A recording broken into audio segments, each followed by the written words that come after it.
성도 여러분 평안하십니까? 오늘은 6월 29일 화요일입니다.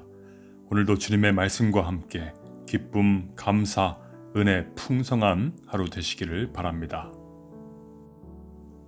오늘 우리가 함께 묵상할 하나님의 말씀 출애굽기 32장 23절 말씀입니다. 그들이 내게 말하기를 우리를 위하여 우리를 인도할 신을 만들라. 이 모세 곧 우리를 애굽 땅에서 인도하여 낸 사람은 어찌 되었는지 알 수 없노라 하기에. 아멘. 모세는 시내산 위에 있었습니다. 그곳에서 하나님께서 만들어주신 돌판 위에 하나님이 직접 새겨주신 말씀을 받고 있었습니다. 그런데 이스라엘 백성은 그 산 아래에서 도저히 믿기지 않는 일을 벌이고 있었습니다. 금송아지 우상을 만들고 그 앞에 모여서 노래하며 춤을 추고 있었습니다. 여러분, 이 일이 믿어지십니까? 요즘 우리가 출애굽기를 계속 읽어오고 있습니다. 이스라엘이 어떤 민족이었습니까? 애굽에서 종되었을 때에 하나님께서 그들을 구원해 주셨습니다. 홍해를 어떻게 건넜는지 그들 눈으로 똑똑히 보았습니다.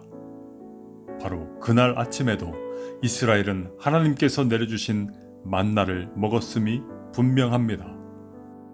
이 놀라운 기적을 체험하고도 어떻게 이렇게 하나님의 은혜를 새까맣게 잊어버리고 금송아지 우상을 만들고 그 앞에서 노래하고 춤출 수 있다는 말입니까? 어떻게 이런 일이 일어날 수 있었을까요? 23절은 이스라엘이 하나님을 버리고 금송아지에게 돌아선 이유를 이렇게 설명합니다. 그들이 내게 말하기를 우리를 위하여 우리를 인도할 신을 만들라. 이 모세 곧 우리를 애굽 땅에서 인도하여 낸 사람은 어찌 되었는지 알 수 없노라 하기에. 여기서 우리는 이스라엘의 신앙의 실체를 확인할 수 있습니다.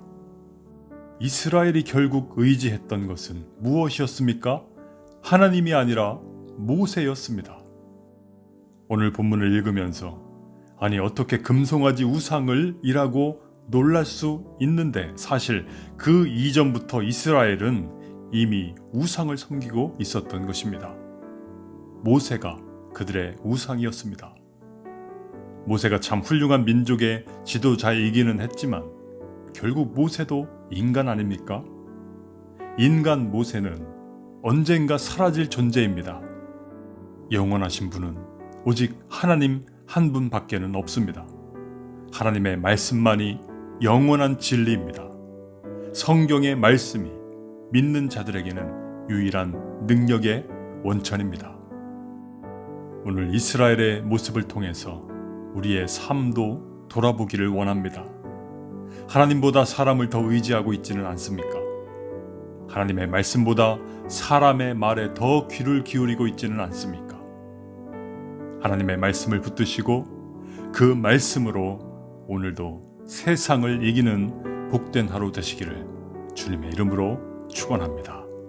기도하겠습니다.